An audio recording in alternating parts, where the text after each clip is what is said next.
Hey everyone, so today is the day I finally am able to get my top 10 patch 4.5 video out, and I want to apologize to you guys for it being delayed. As you know, there was some stuff going on in real life that needed my attention, but to some degree that's been sorted out, and I want to thank you all for your patience while I did that. But anyways, today we are here to talk about my top 10 for this patch, and these picks are largely going to be based on my previous tier list video, which I did a week or so back now, and you can find that in the description below and on my channel if you're interested in checking out which characters I ranked at A or above who will be qualifying for this video.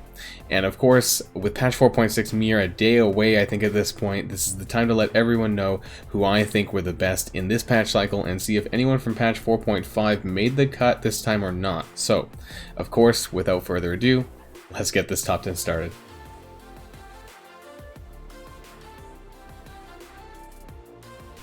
And so starting off this list is probably one of the older characters in the game, and that is Carnage. But for what it's worth, his symbiote rework that was done around the time of Symbiote Spider-Man really elevated this guy to great heights, and this has been even more evident over the last few patches as more people have geared up the others, including Scream and Anti-Venom. Obviously, his complete standalone value is not as obviously apparent as it is when he is with his symbiote team, and that is why he's only at the number 10 spot. But he is without a doubt the next most important member, in my opinion, of the team, next to Symbiote Spider-Man, which I'm sure you can guess is going to be somewhere above this ranking. But why is Carnage on the list? Well, it really does come down to his passive, and I'm not going to go through the entire kit here for everyone, but I want to point this out in particular. And so when an enemy drops below 25% health, this is basically in the red for hit points, fill speed bar by 30% for self and all symbiote allies, and heal the full team, their symbiotes, for 10% of this character's max health as well. So this is also really good in destroying the Asgardian team and eating up Greg's summon, where he can really take advantage of killing them for health and speed bar and sharing it with the rest of the team. This is quite a common counter to them in both war and arena for those shards that still use them. Now, even outside this team, you know, he's still usable, just not as amazing, but he can keep himself alive due to this passive decently enough, and he takes advantage of negative status effects by shifting them around with his basic, and is also very fast, so he can make use of this quite well. So without a doubt, you know, a must-have if you're building up symbiotes for raids in Dark Dimension. This guy will carry you through Dark Dimension 2 and 3, and probably 4 as well when more people start doing it, as long as you have Symbiote Spider-Man for those important passives. He is a great character and a must build for the symbiotes, and if you're missing shards for him, he is unfortunately located among the War Store, like quite a few other good required characters, but definitely worth picking up shards there if you need to bring him up to a decent level or get him unlocked.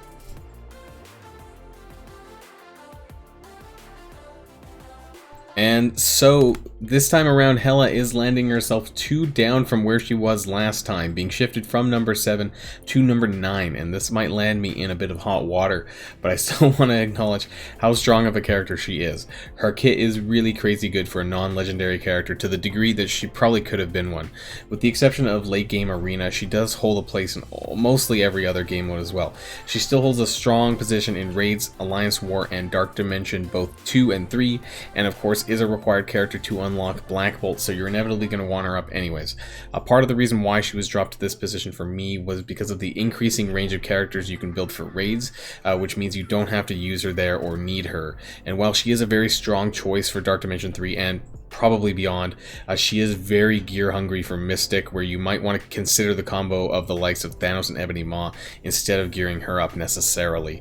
A lot of her use comes from her passive though, which spawns what we know as Greg the Undead Asgardian, but this isn't all of her tricks, although it is a very good one. So this minion, aka Greg, has some neat tricks. He can apply heal block on his basic and blow himself up with his special causing bleeds, but the best part of it here is that when he dies, he reduces the enemy's speed bar by 10%, and he just comes right back to life because Hela keeps resummoning him over and over again.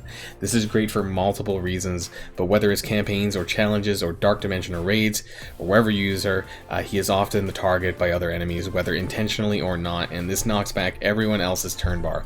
This can happen quite frequently and is really great when it happens. It also heals herself and other Asgardians as well when he dies over and over again. Her ability Death Knives is also quite debilitating, doing a lot of damage by spreading quite a few negative status effects around from the primary target with the exception of stun, and giving it to everyone else on the field. I think it's inevitable that this character is going to slowly go down over time, but for someone who's been out for over a year now, she's still a very strong character. Now, if you need shards for Hela, she can be found in the Villain 7-6 chapter over here, which in that note, it does require level 70 plus. So as far as fireable characters go, she is definitely an important one to unlock and build up, and as I said, she is required for Black Bolt, who is another very important legendary character in this game for reasons we'll discuss later.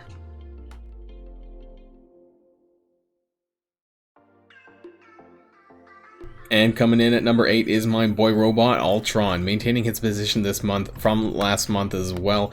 Some people might be surprised at this one, but I'll try to explain why.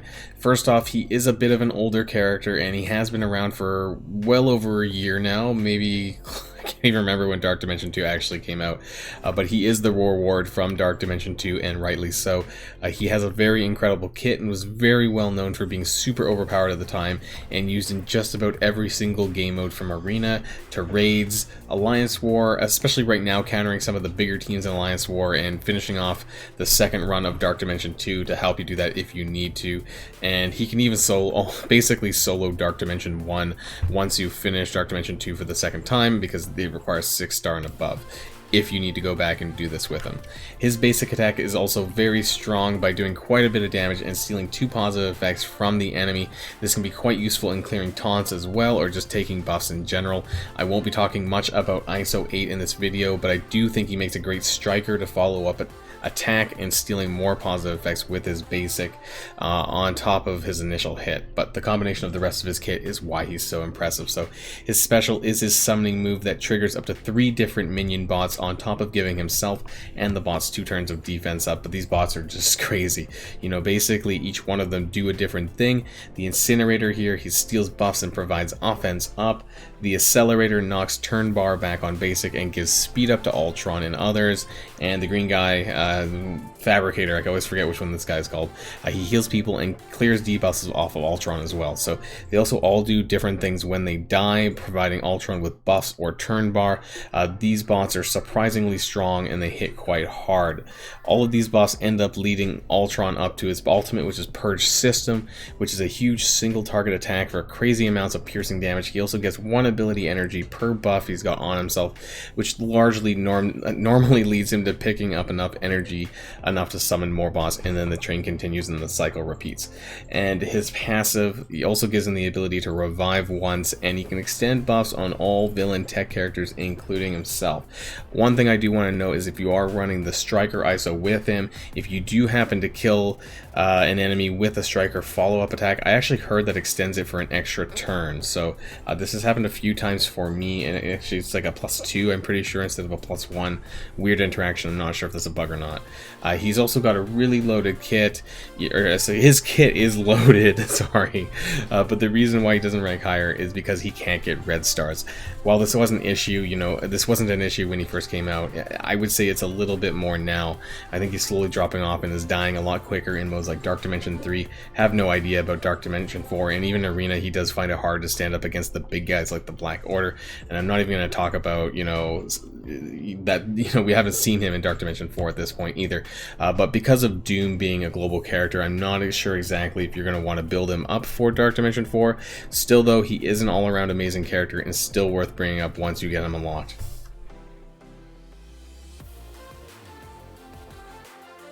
Okay, and coming in at number 7 is Mr. Sinister.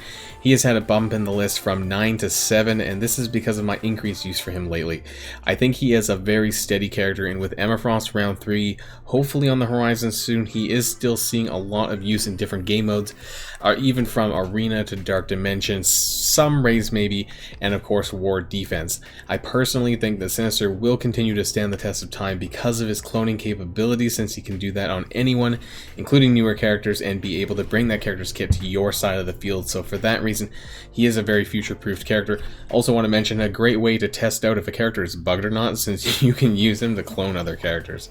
I also want to say that it's very likely I will be taking him into Dark Dimension 4 for the global lane alongside characters like Emma Frost and Strife, so he is going to get a ton of use for me moving forward. And with Dr. Doom, it's totally possible that, you know, he might be able to get to clone him as well, and that's something I'm going to want to see down the road as well. Again, not going to go over Sinister's entire kit as there is a lot of text, but the main reason he is so awesome is because of his cloning ability. So first we'll start with his ultimate clone. And while this ability is on a cooldown of 6, he actually spawns with 3 ability energy at the start of the fight, making this a turn 1 ability. So all of the stats of the clone also scale off of him, so making Sinister as strong as you possibly can get him will benefit the clone as well. Also, by having this ability at level 7, it allows the clones to have 7/7/7/5 abilities without having to T4 any of the others, which makes it a really great T4 investment as well. So now beyond this, Sinister does have a lot of healing ability and passive regeneration as well, and a way to distribute this to other Marauders when they're low on HP. He's got a very well-rounded kit for a mutant villain support character and easily a fan favorite when it comes to the game right now. I don't think he is used so much in Ultimate 7, but beyond that I think he is a really great character, and I bet he'll definitely be popping in and out of the game modes into the future and will be a great character for quite a while. If you're looking for shards for Sinister, you can find them as well in the War Store. You know, sometimes it's there, sometimes it's not, so for here it is for me, even though I'm not buying him currently. If he doesn't show up here in the find button, that means he's currently not in the war supplies, but don't worry, he is definitely in there. Definitely someone you want to get as strong as possible.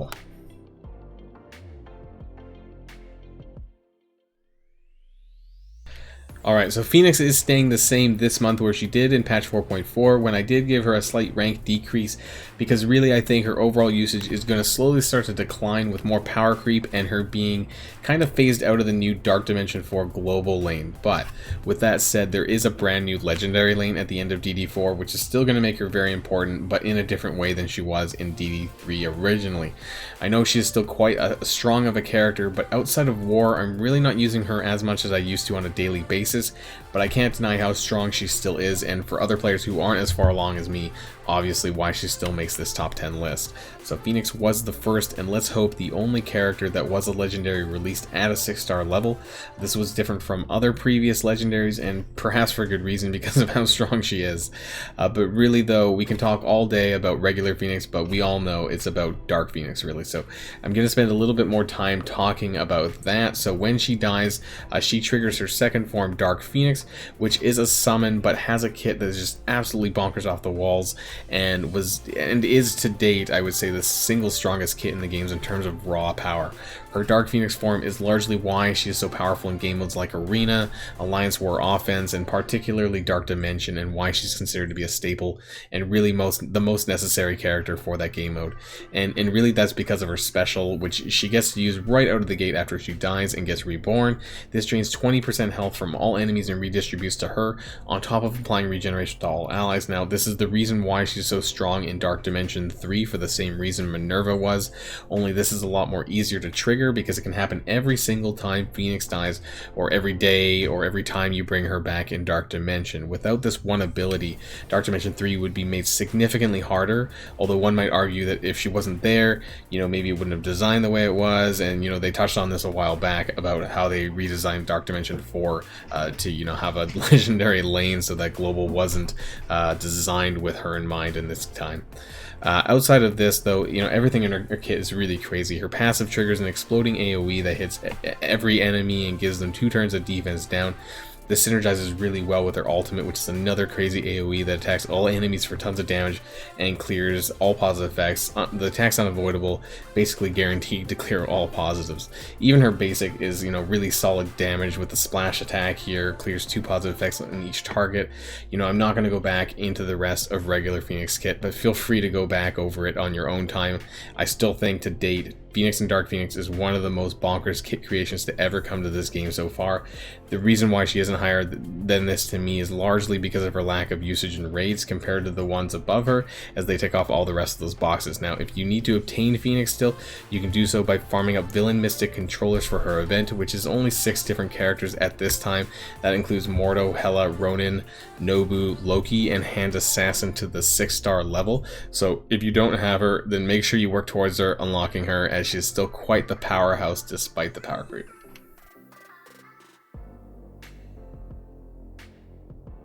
And here we are at number 5 with Black Bolt, the King of Attilan, who has had his rank decreased in this patch for me, but he is still without a doubt a very meta-defining character in Marvel's Strike Force.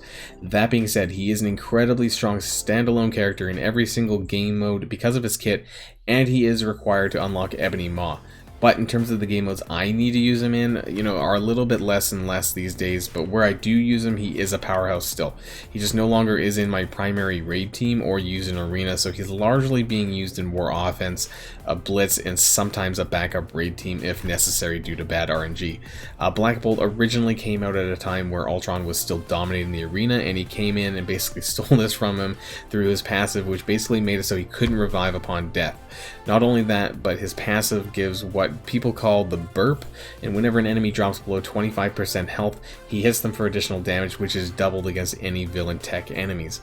This is awesome in raids, just seeing him smack down lots of low HP enemies. He also applies Disrupted to any characters that can summon and strip their buffs, which is an amazing FU to Ultron at the time, but is still quite usable to this day to others such as Doc Ock and really anyone that uses a summon. So I imagine he'll continue to be good well into the future. Other than that, I would say his kit is fairly straightforward, but the damage numbers are just incredibly high. His ultimate is a crazy AoE damage, which has really high, I think the highest percentages than any other character to date. His special does a single target, high-powered attack that can't be avoided, and his basic attack is actually quite effective because he can flip his own negative effects if the enemy has slow, and also clears positive effects on his basic as well. This works really great with the Striker ISO class, as he can sometimes even triple attack if you can knock someone into low enough HP to trigger his passive burp, and it's really amazing to see.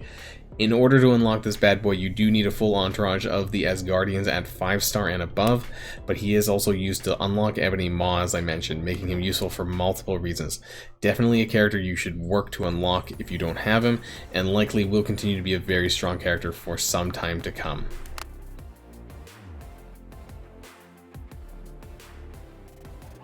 And coming in at number 4, one rank above last month again, is Thanos. Now I do want to say this is taking into consideration both his regular form and his empowered state. I'm not going to go do a rundown of everything he has to offer, but between both forms he is an amazing character, and frankly the reason why he probably isn't in the top 3 is because of requiring the rest of the Black Order, including Ebony Maw, to achieve his final form. Thanos has been a common raid staple since his inception because of his passive Titan Eternal, which grants ability energy to adjacent cosmic characters on death of an enemy, and I believe he was one of the few characters in the game upon release that had a 2-turn taunt on his special. He is an all-around beastly character that can stand his ground, and was just made even better during the Black Order patch where he was given his empowered form. If you don't know the power of his empowered Thanos, then just watch any of my previous videos on the Black Order, or anyone else's for that matter, but basically he definitely is the destroyer of worlds in Marvel's Strike Force at this point with his empowered form.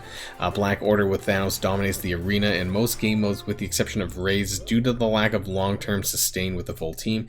His kit is supercharged with an incredibly powerful basic ability, being able to flip all negatives and positive effects on both sides of the field with his special, permanently lowering damage and armor for all enemies, and a crazy AoE nuke on his ultimate that deals a ton of damage and with drain as well.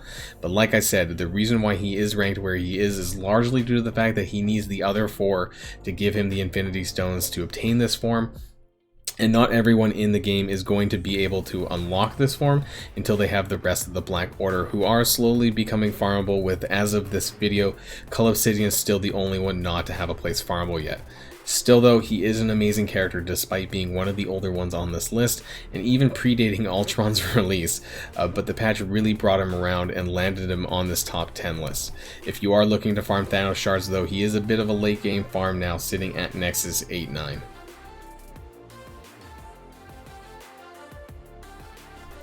Okay, so this patch, Emma Frost got another boost from me, landing her in the number 3 position from 4 last patch, and this is because of how much more I'm using her and are going to use her.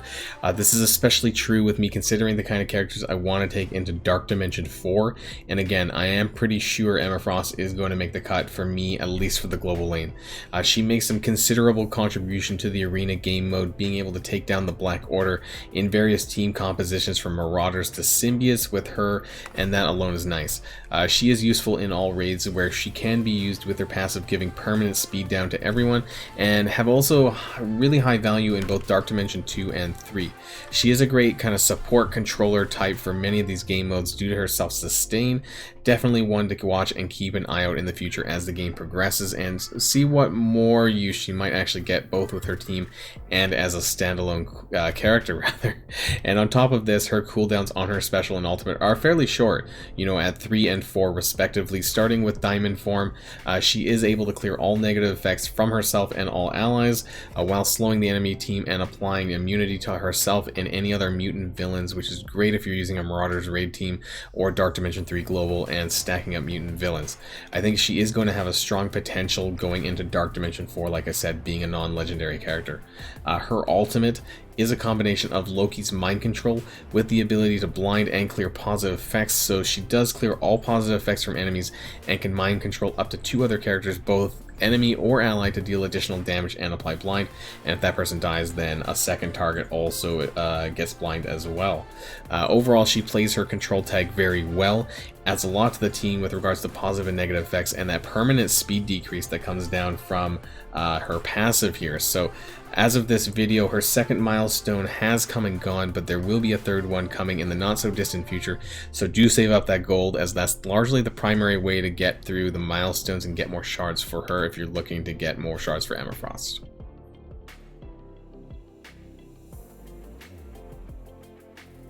And unfortunately, in the same position as last patch, at number 2 is Ebony Maw. I really don't think enough has changed to make me want to adjust these top spots. Ebony Maw has definitely made his mark on this game with not only his general kit, but also his ability to create and power Thanos, so he's getting points for both of these reasons. Ebony Maw has uses in Arena, Raids, Alliance War, and Dark Dimension, so he ticks off all of these boxes for me in terms of overall game usage. He is also one of these characters I would deem as a kit character who you don't have to have at a super high star level for crazy value, but he does unlock at a 5-star, of course. But if you want to take him into Dark Dimension 2 or 3, then you're going to need him at tier 13 and above for that. He plays the support role really well with the special, as it's a combination really of Shuri's special and Invisible Woman's ultimate, minus the barrier, so applying defense up for 2 turns to all allies, and then offense down to all enemies for 2 turns. There is counter-related stuff on here, but really it's those other things that make him really good. Now, his ultimate Force Transfusion is also taking a bit of Minerva's kit into account here, but making it even better. So it drains 3% health from all enemies, and then that for 4 additional times for a total of 15%, redistributing that to allies. It also applies slow to all enemies for 2 turns, which is crazy good, both in Raids and Dark Dimension. And also, if you're using him with the Black Order, it reduces additional speed bar from enemies by 5% per member, and also raises his and other Black Order's speed bar as well, so that's pretty good. His passive is what makes him really super great in Raids in the moment, beyond the stones that he gives to Thanos, which triggers the empowered form that I mentioned previously when I talked about Thanos. It really comes from his text near the bottom here, and that's on the death of an enemy hero controller. Gain charge, apply immunity to all allies, and then barrier all allies for 20% of this character's max health. If charged, on enemy turn, apply ability block to all hero controller enemies and then lose charged. So this was originally designed to counter Phoenix in Arena for the most part, although it can be used in some instances in Raids depending on your lane as well. This barrier part is quite handy when you're going through the lanes that actually contain these hero controllers, making it much easier to clear through. All in all, he has an amazing kit, lumping in characters like Shuri, Invisible Woman, and Minerva all into one person. He has crazy standalone value on top of value with the Black Order, which is the current strongest team in the game in my opinion. And where can you find him? Well, he is a legendary character, but you do need Black Bolt and 4 other Inhumans to unlock him at the 5-star level, with the next expected date, I think, coming up pretty soon actually. So this is important to mention because you do have to use Black Bolt for this event, and this was the first legendary within a legendary unlock.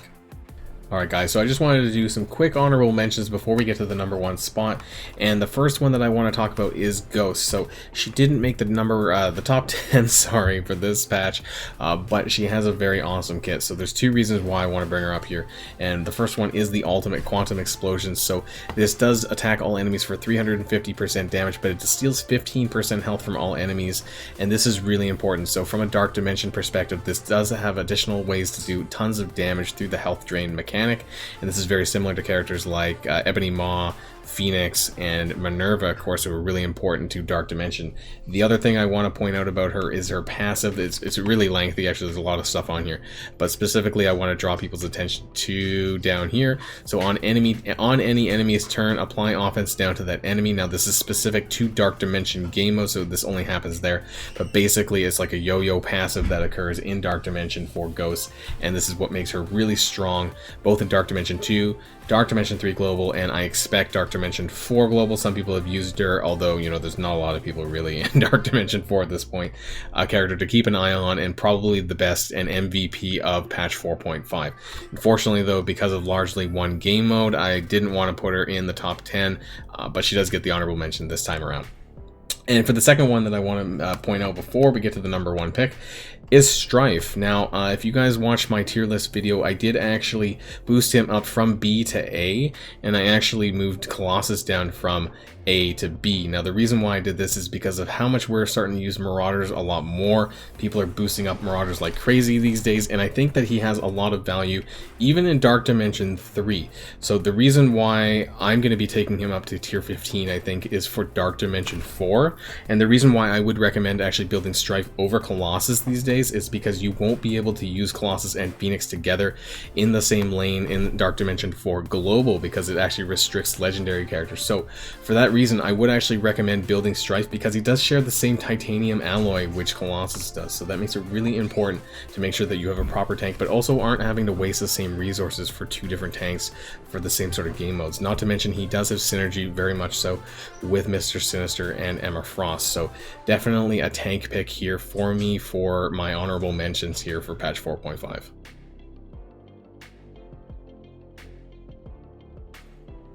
Alright, so taking the crown 3 times in 4 patches, hanging by his web still in the number 1 position, is Symbiote Spider-Man. Honestly, I think Symbiote Spider-Man has one of the best non-legendary kits and is an incredibly strong standalone character in his own right.